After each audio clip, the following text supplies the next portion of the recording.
রাশিয়ার তরফ থেকে একটা ম্যাপ জারি করা হয়েছে, যেটা দেখার পর ভারতে একদিকে খুশির বন্যা বয়ে গেছে, ওদিকে পাকিস্তান চীনে শোরগোল পড়তে চলেছে। ভারত ও পাকিস্তানের মাঝে পাকিস্তান অকুপাইড কাশ্মীরকে নিয়ে নিজেদের মধ্যে ডিসপুট রয়েছে, ঠিক ওইভাবে বিশ্বের অনেক দেশের মাঝে বাউন্ডারি ডিসপুট রয়েছে। একটা দেশ ক্লেম করে তাদের বেশি এরিয়া রয়েছে, অন্য দেশ আবার বলে তাদের বেশি আছে। এই ডিসপুট মেরিটাইম বাউন্ডারিকে নিয়েও হতে পারে। আর এই বাউন্ডারি ডিসপুটের কারণে না শুধু দুই দেশ যাদের মধ্যে বিবাদ চলে তাদের সম্পর্ক খারাপ হয়, বরং তৃতীয় দেশের সঙ্গেও সম্পর্ক খারাপ হওয়ার সম্ভাবনা তৈরি হয়। কারণ যদি তৃতীয় দেশ একটা দেশকে সাপোর্ট করে তাহলে অপর দেশ অসন্তুষ্ট হয়। উদাহরণ হিসেবে যদি ভারত পাকিস্তানের মাঝে কোনো ডিসপুটেড এরিয়া থাকে আর রাশিয়া একটা ম্যাপ জারি করে সেটাকে ভারতের বাউন্ডারির ভেতরে দেখায়, তাহলে এই ডিসপুটেড টেরিটরির ওপর ভারতের ক্লেম আরো বেশি মজবুত হয়ে যাবে আর পাকিস্তান রাশিয়ার ওপর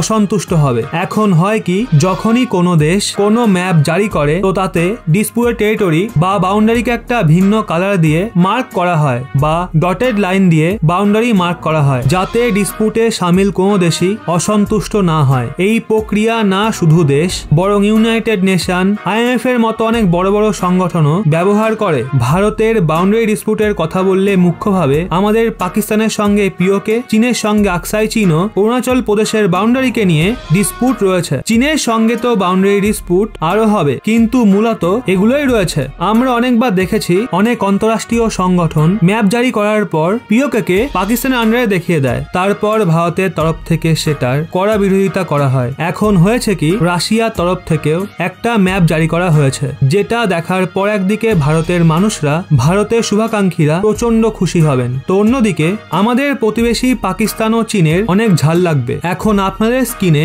রাশিয়ার তরফ থেকে জারি করা SCOর ম্যাপ রয়েছে। SCO 14 তখন চর্চায় এসেছিল যখন প্রধানমন্ত্রী মোদী সেটার মিটিং এ যোগদান করার জন্য উজবেকিস্তান গেছিলেন। এই সামিটেই প্রধানমন্ত্রী মোদী পুতিনের সঙ্গে মিটিং এর সময় ওনাকেই পরামর্শ দিয়েছিলেন এই যুগ যুদ্ধের নয়। রাশিয়া SCO সামিটের বৃদ্ধিপ্রাপ্ত শক্তিকে দেখানোর জন্য একটা ইনফোগ্রাফিক জারি করে। তাতে যে ম্যাপ ছিল সেটায় সমস্ত মেম্বার কান্ট্রি, অবজারভার কান্ট্রি এবং ডায়লগ পার্টনারদের হাইলাইট করা হয়েছিল। আর যেমনটা আপনারা স্ক্রিনে দেখতে পারেন, রাশিয়া দ্বারা জারি করা এই ম্যাপে POK, আকসাই চীন এবং অরুণাচল প্রদেশ তিনটেকেই ভারতের বাউন্ডারির ভেতরে দেখানো হয়েছে অবিচ্ছিন্ন ভারত হিসাবে। সেম একই ম্যাপ ভারতও জারি করে। পাকিস্তান পুরো জম্মু কাশ্মীরকে নিজের বাউন্ডারির ভেতরে দেখায়, যেখানে চীনও আকসাই চীন ও অরুণাচল প্রদেশকে নিজের বাউন্ডারির ভেতরে দেখায়। কিন্তু রাশিয়া ওই সমস্ত রিজিয়নকে ভারতের ভেতরে শো করিয়ে ভারতকে সমর্থন করেছে। মনে করা হচ্ছে রাশিয়ার এই ম্যাপ জারি করা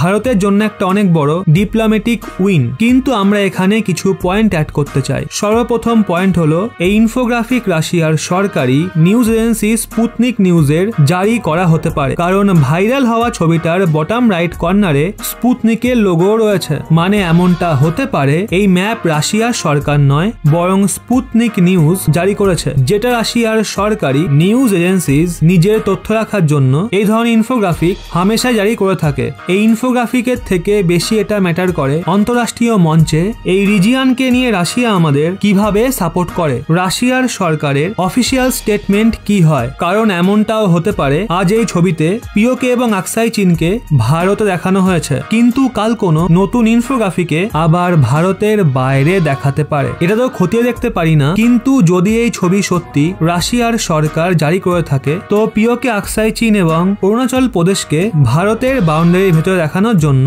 রাশিয়াকে একটা ধন্যবাদ তো অবশ্যই জানানো যায়। তো বন্ধুরা, এই নিয়ে আপনাদের কি মতামত নিচে কমেন্টে অবশ্যই জানান।